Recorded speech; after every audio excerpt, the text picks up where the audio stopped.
Hey, what's going on, everybody? Welcome back. Yeah, I know, neighbor's mowing his lawn. It is what it is. You can still hear me. So what we're doing is we're going to be adjusting the caster on this 2006 F350. And basically what we're doing, let me show you. All right, so you got your stock caster, and here's the upgraded one. So what it does, let me show you the back side of it. As you can see, instead of going straight up and down, it angles it back. Stella, go. Stella, go on. So it angles it back so that way it'll shove this whole thing backwards. It puts your top ball joint and it'll face it back just like this. So then it'll give you a little bit more caster, get rid of that death wobble. And these ones are 2.5 degree ones. And these are, I believe, are your typical 1/2 degree or whatever. Not much. So what I did is I took out the cotter pin, and then this is a 28. I don't have a 28 socket, but I just used a crescent wrench. It's only torqued to 75 foot-pounds, so it's not much.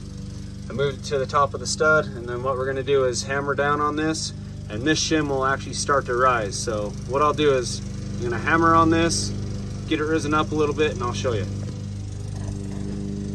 All right, so yes, you're gonna bend just the top of that little nut, but it's not too bad. As you can see, it started coming back up. Let's see.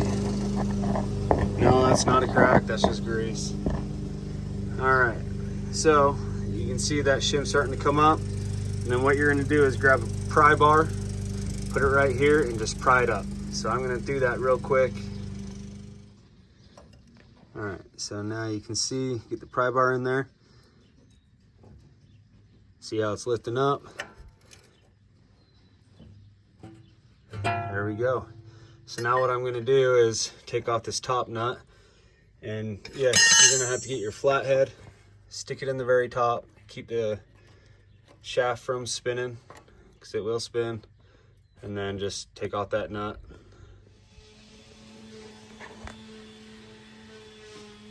All right, so that's with the caster shim out. And then with the new one, you have that arrow on it. And then make sure that the bottom of it points towards the ass end of the truck. And then that will give you that positive 2.5 degrees of caster. And that will get rid of that bump steer. So I'll need 2 hands for this one, but just make sure you have that arrow pointing back. And then it adjusts that upper ball joint to where it actually shoves it back. So make sure you have that the correct way. If not, you'll get that negative caster and you won't be able to drive down the road.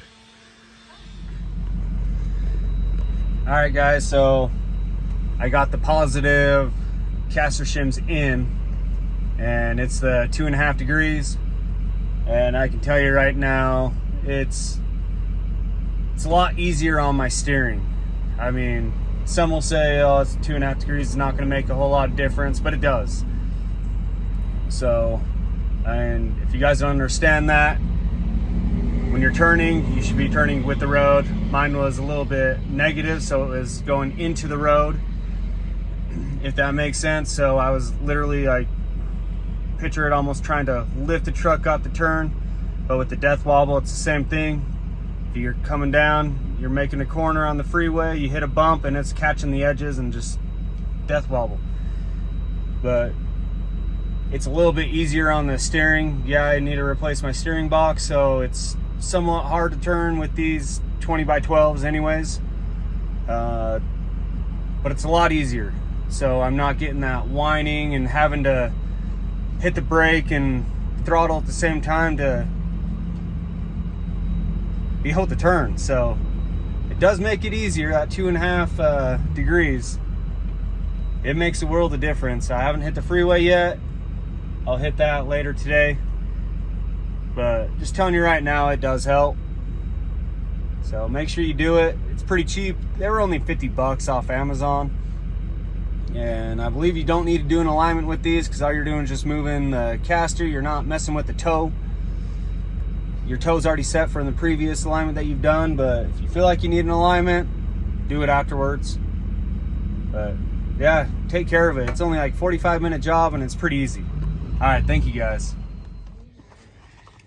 All right guys, so it only takes like maybe 45 minutes. Hardest part is jacking up the car, taking off the tires. It's actually pretty easy. This is the part number, so make sure you get 2 of them. And then this is gonna be the 2.5 degree positive. So you might wanna go a 3, 3.5, depending on how much you're lifted. I was just leveled in the front, so that takes away about 1 degree. So this is gonna get me up 1.5 degrees over stock was. So hopefully it'll take care of the rough ride on the bumps and everything. So thank you guys for watching, appreciate it.